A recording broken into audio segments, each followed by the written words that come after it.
Ay, nagsilabasan na si... Ay. Teka lang! Walang pagkain, no? Walang pagkain. Ayun. O, di ba nagsisiliparan sila? Nalakihan na nila, oh. Walang pagkain. Oh, yun sila. Oh. Malikot sila, malikot. Ito naman tayo sa kabila. Malalaki na itong mga to.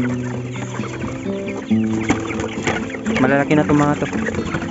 Ayun, oh. Ayun. Uy, lalaki na, oh. Oh, dito. Ayan. Oh. Ayan sila. Lalaki na. Ayan. Uy, dudu. Oh.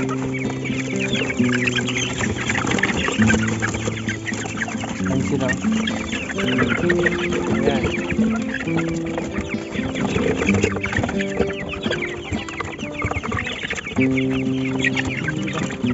Yup. Yan, dito naman tayo sa kabila. Oh, yan sila.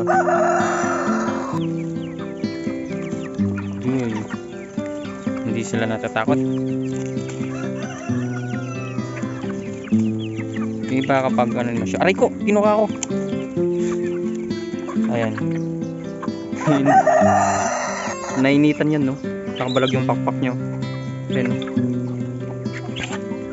Sobrang init kasi ng panahon. Aray ko, tinutukay yung pako. Huwag mong tukayin. Ayan. Ayan, oh. Nakasunod sila, oh.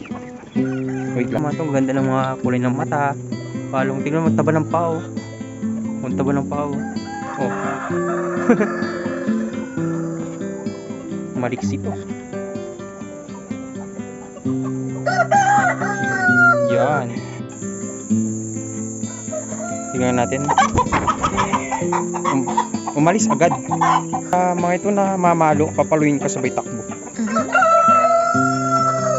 Pero yun sila. Ayan. Nakatambay dito sila dito sa may mangga. Hingal na hingal sila. Sobrang init kasi ng panahon kaya hiningal sila. Meron pa doon. Hoy, baba. Oh, di ba? Ayan sila. Hoy.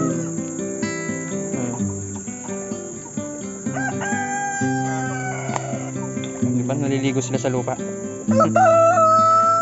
Ngayon naman dito tayo sa mga pinakaunang batch.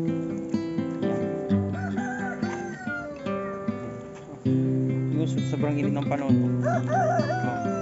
Di ba malamig yung lupa kaya nagaganyan sila? Naliligo sila sa lupa. Kasi mainit yung panahon niya, yung lupa malamig kaya nagaganyan sila. Yun, yan na nanggaling ang mga sisiw natin na nakita nyo kanina. Kulay ng mata. Pero yung mga rooster natin galing sa ibang farm, guys.